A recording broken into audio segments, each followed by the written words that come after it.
TV serial वसुधा में अब बहुत बड़ा ट्विस्ट आने वाला है, जिससे दर्शकों की दिलचस्पी और बढ़ जाएगी। कहानी अब एक रोमांचक मोड़ पर पहुंच चुकी है, जहां देव अपनी सच्ची भावनाओं को समझ चुका है और वसुधा को अपनी जिंदगी का हिस्सा बनाना चाहता है। वह अब किसी की भी परवाह किए बिना वसुधा से शादी करने के लिए तैयार है। हालांकि राह इतनी आसान नहीं है, क्योंकि मेघा नाम की लड़की वसुधा को लगातार मानसिक रूप से प्रताड़ित कर रही है। मेघा ने वसुधा को ताना मारते हुए कहा कि वह एक नौकरानी होकर भी देव से शादी के सपने देख रही है, जो वह हरगिज होने नहीं देगी। उसने वसुधा को धमकी दी कि अगर उसने अपनी मांग से मंगलसूत्र नहीं हटाया, तो वह यह बात पूरे परिवार में फैला देगी।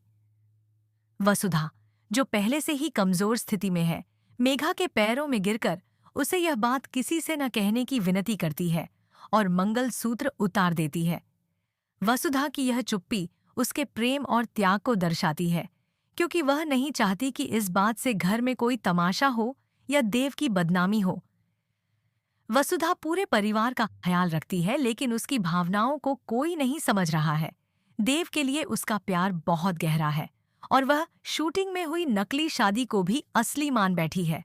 अब जब सच्चाई धीरे धीरे सामने आने लगी है, वसुधा को यह पता चलता है कि मेघा दरअसल करिश्मा की बहन है, जो पहले से ही साजिशें रच रही थी।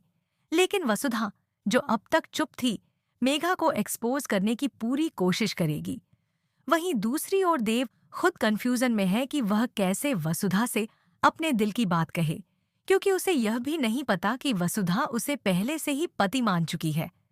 अब जब वसुधा देव से बातचीत के लिए तैयार नहीं होती, तो देव को मजबूरन उसे किडनैप करना पड़ता है, ताकि वह वसुधा से सीधे अपने दिल की बात कह सके। यह मोड़ कहानी को और भी ज्यादा रोमांचक बना देता है, क्योंकि वसुधा को नहीं पता कि उसे किडनैप करने वाला देव है। अब देखना ये होगा कि क्या देव वसुधा को अपने प्यार का यकीन दिला पाएगा। क्या वसुधा मेघा की सच्चाई सबके सामने ला पाएगी, और क्या दोनों की शादी संभव हो पाएगी।